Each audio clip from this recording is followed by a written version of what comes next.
तो आज हम देखेंगे वृषभ लगन के 12वें भाव में अगर आपका कोई भी ग्रह सूर्य से अस्त हो रहा हो तो इस अस्त होने से आपको क्या क्या रिजल्ट देखने को मिलेंगे। सबसे पहले यहाँ बात करते हैं सूर्य की। देखिए सूर्य फोर्थ लॉर्ड है और फोर्थ लॉर्ड होकर वो जा रहे हैं आपके 12वें भाव में। अब 12वें भाव में सूर्य उच्च की स्थिति में आ जाते हैं। आपका सूर्य यहाँ उच्च का है तो निश्चित रूप से हम ये भी बोल सकते हैं कि जातक विदेश में ज्यादा फेमस होगा। जातक को विदेश में जाने के लिए या विदेशी भूमि पर निवास करने के ज्यादा मौके मिल सकते हैं। करियर वाइज भी अगर देखा जाए तो जातक के ज्यादा प्रबल चांसेस हैं कि वो कोई भी ऐसा जॉब ज्वाइन करेगा या ऐसा कोई भी काम करेगा जो उसको विदेश से कनेक्ट करता हो या वो विदेश में जाके बस जाएगा। सूर्य का यहाँ पर होना आपको काफी मामलों में सहायता करेगा। एक तो आपको स्वास्थ्य संबंधी मामलों में बहुत ज्यादा सहायता करेगा। यहाँ पर कुछ लीगल इश्यूज जरूर आ सकते हैं। इसके अलावा जातक का रुझान शुरू से ही काफी ज्यादा रहेगा विदेश की तरफ और जातक को अपने पिता से कुछ मतभेदों का सामना करना पड़ सकता है। तो यहाँ पे हम प्रत्येक ग्रह को लेंगे और देखेंगे कि अस्त होने से क्या क्या प्रभाव देखने को मिल सकते हैं। सबसे पहले बात करें शनि की। तो शनि देखिए मेष राशि में नीच के हो जाते हैं और सूर्य यहाँ उच्च के रहते हैं। इस वजह से शनि का प्रभाव वैसे भी यहाँ कम हो जाएगा और सूर्य उच्च की स्थिति में है, इसलिए आपको निश्चित रूप से यहाँ पर सूर्य प्रबल देखने को मिलेंगे। इस वजह से आपकी जो दोनों भाव हैं 10th हाउस और 9th हाउस, इन दोनों के ही रिजल्ट प्राप्त करना आपके लिए इजी हो जाएगा। साथ ही आपको विदेश से धन प्राप्ति, विदेश में एक अच्छी नेम फेम प्रतिष्ठा प्राप्ति, ये सब पॉसिबल है। तो जातक का अगर शनि अस्त हो रहा हो, निश्चित रूप से सूर्य के प्रबल होने की वजह से उसके अपने कैरियर पर्पज से विदेश जाने और विदेश में सेटल होने के चांसेस बनते हैं। या आपको कोई भी विदेशी सरकार फेवर करेगी और आपको काफी रेपुटेशन मिलेगी, मान सम्मान मिलेगा, काफी समर्थन मिलेगा विदेश जाने के बाद। अब यहाँ शनि अगर अस्त हो रहे तो ये भी निश्चित है कि आपको सक्सेस जीवन में काफी जल्दी मिल सकती है। इवन आपको 30 से पहले भी सक्सेस मिल सकती है और 30 के बाद तो आपको और भी ज्यादा अच्छी सक्सेस मिल सकती है। तो यहाँ पे देखिए एक हम बोल सकते हैं कि देरी नहीं होगी आपको सफलता मिलने में। आपका बिल्कुल सभी काम समय पे हो जाएंगे और बहुत ज्यादा जीवन में संतुष्टि कार्य क्षेत्र को लेके या जो उपलब्धि आप पाना चाहते हो वो आप पा पाएंगे। अब यहाँ शनि है तो निश्चित रूप से शनि आपके डेली रूटीन को, आपके वर्क लाइफ को प्रभावित करेंगे। और अगर सूर्य का प्रभाव इन पर पड़ रहा है तो सिर्फ आपको ये देखना है कि शनि वक्री नहीं होनी चाहिए। अगर शनि वक्री हो जाएंगे उस केस में थोड़ा सा यहाँ पे जो शनि का प्रभाव बढ़ सकता है। और यहाँ पे क्योंकि शनि वैसे भी नीच की स्थिति में आ जाते हैं तो सूर्य का तो प्रबल होना तय ही है, भले ही शनि कैसी भी स्थिति में है। तो यहाँ पे आपको निश्चित ही सूर्य की प्रबलता देखने को मिलेगी। अब इसका यहाँ पे एक और असर आपके ऊपर पड़ सकता है। फादर के साथ कुछ लीगल मैटर्स हो सकते हैं। फादर के साथ काफी अनबन रहेगी। फादर की हेल्थ को लेके भी काफी बार आपको कंसर्न देखने को मिलेंगी। इसके अलावा ऐसा जातक विदेश में जाके पॉलिटिक्स वगैरह में इंटरेस्ट ले सकता है। फिर हम देखेंगे बुध को। बुध अगर यहाँ अस्त हो रहे सूर्य के द्वारा तो बुध का अस्त होने से आपको बुध कुंडली में सेकंड हाउस और फिफ्थ हाउस के स्वामी हैं। ऐसे में आपको अपने कैरियर पर्पज से या बोल सकते हैं कि आपको अपने स्टडी पर्पज से विदेश जाना पड़ सकता है। इवन आप अपनी हायर स्टडीज के लिए भी विदेश जा सकते हो। संतान का पर्पज भी आपका विदेश जाने का हो सकता है। साथ ही विदेश जाने से आप कुछ नया सीखेंगे, आपके अंदर क्रिएटिविटी बहुत ज्यादा होगी, आप एक अच्छा कलाकार हो सकते हैं। साथ ही आपकी वाणी का जो प्रभाव होगा काफी अच्छा देखने को मिलेगा।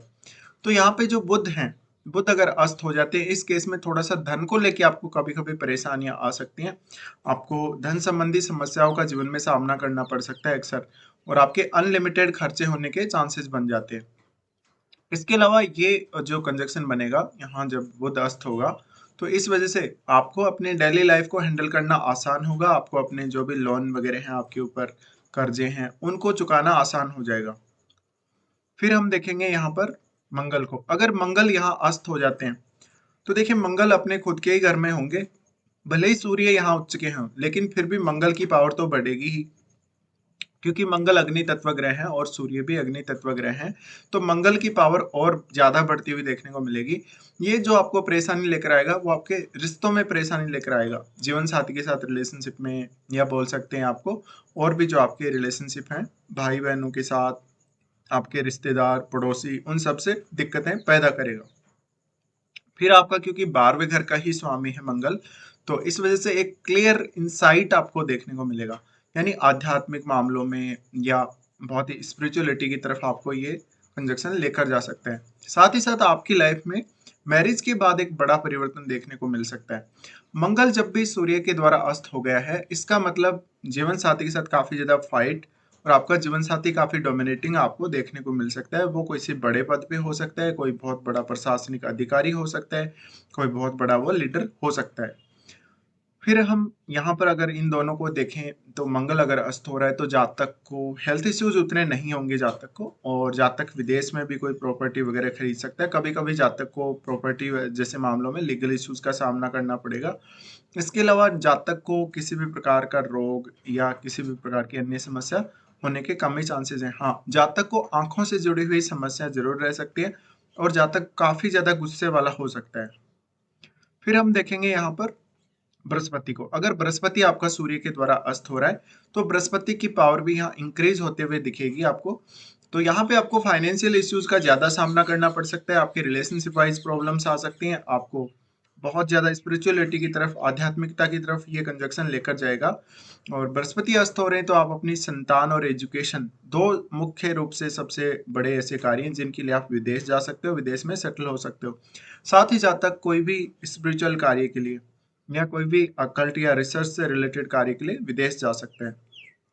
इसके अलावा ये बृहस्पति का यहाँ होना, अगर किसी स्त्री के चार्ट में बृहस्पति अस्त हो रहा हो तो उनका हस्बैंड बहुत ही डोमिनेटिंग होगा, बहुत ही अच्छे पद पे, सरकारी पद पे हो सकता है। उनका हस्बैंड बहुत ही ज्यादा क्रूअल टाइप का हो सकता है या ऐसा लीडर टाइप का जो आदेश देके उनका पालन जल्दी से करवा ले। तो काफी प्रभावशाली व्यक्ति वो हो सकता है। फिर हम लेंगे यहाँ पर शुक्र को। अगर शुक्र सूर्य के द्वारा अस्त हो जाते हैं तो पहली बात तो ये मंगल की राशि है, और यहाँ पर अगर सूर्य शुक्र को अस्त कर दे, इसका मतलब है कि आपको फाइनेंशियली इश्यूज आएंगे। हेल्थ वाइज उतना कोई बहुत बड़ा इश्यू नहीं है, लेकिन आपको काफी गुस्से वाला इंसान हम बोल सकते हैं, या काफी एक अच्छा क्रिएटर टाइप का पर्सन, बहुत ही ज्यादा कोई सिंगर हो, कोई आर्टिस्ट हो, बड़ा आर्टिस्ट, इस प्रकार की स्थिति देखने को मिल सकती है। साथ ही साथ आपके अंदर जो प्रतिभा होगी, एकदम नेचुरल प्रतिभा आपके अंदर देखने को मिलेगी। साथ ही यहाँ जो शुक्र अस्त हो रहे हैं तो सबसे ज्यादा प्रॉब्लम आएगी आपको आपके रिश्तों में। साथ ही साथ आपकी जो पर्सनैलिटी है काफी अट्रैक्टिव देखने को मिलेगी, आपका जो लुक होगा काफी ज्यादा चमत्कारिक होगा। साथ ही यहाँ पर अगर शुक्र अस्त हैं तो शुक्र आपको कुछ हद तक लोन वगैरह या आपकी डेली लाइफ का जो रूटीन है, आपके जो भी कलीग्स के साथ संबंध है, उनको बहुत ज़्यादा प्रभावित करेगा। तो आप उन सबको डोमिनेट करेंगे, आप अपने शत्रुओं को आसानी से पराजित कर देंगे। इसके अलावा बहुत ज़्यादा शारीरिक क्षमता, शक्ति, साहस, ये सब सूर्य यहाँ आपको प्रोवाइड करने की कोशिश करेंगे। लेकिन यहाँ क्रिएटिविटी बढ़ने के बहुत ज़्यादा चांसेस हैं, एक बहुत अच्छा क्रिएटर आप बन सकते हो। फिर हम देखेंगे चंद्रमा को। अगर चंद्रमा आपका सूर्य के द्वारा अस्त हो रहा है, यानी आपका अमावस्या के समय जन्म हुआ होगा या उसके आसपास ही जन्म हुआ होगा। अब देखिए 12वें भाव में जब भी सूर्य चंद्रमा को अस्त कर दे, ऐसे में जातक की कल्पना शक्ति बहुत ज्यादा बढ़ जाती है। लेकिन जातक को एक बैलेंस में ही देखना पड़ता है हर चीज को, यानी जातक को फालतू के मन में विचार नहीं आते, इमोशनली और मेंटली काफी बैलेंस करने का सूर्य यहाँ काम करेंगे। कभी कभी बहुत ज्यादा गुस्से में आके या जल्दी में आके आप गलत डिसीजन भी ले लोगे। साथ ही ऐसा जातक जोखिम उठाने से कभी नहीं डरता, जोखिम उठाएगा, काफी मेहनती भी होगा। लेकिन सूर्य का सपोर्ट है आपके मन को, आपके चंद्रमा को। इस वजह से यहाँ पर प्रबल चांसेस हैं कि आपका आत्मविश्वास बहुत ज्यादा रहेगा। आप जब किसी काम के लिए डिसीजन लेने जाएंगे तो डिसीजन बहुत ही स्ट्रांग होगा, बहुत ज्यादा आत्मबल के साथ, बहुत ज्यादा कॉन्फिडेंस के साथ आपका वो डिसीजन रहेगा। साथ ही साथ इस स्थिति में हमेशा आपको एक अंदर एक आत्मशक्ति, या प्रबल हम बोल सकते हैं एक आत्मविश्वास का अनुभव करवाता रहेगा। तो यहाँ पे अगर आप कोई स्पिरिचुअल प्रैक्टिस करते हैं या कोई भी इस प्रकार के अन्य प्रैक्टिस करते हैं, मेडिटेशन करते हैं, योगा वगैरह करते हैं, तो उसके रिजल्ट बहुत जल्दी आप लोगों को देखने को मिलेंगे।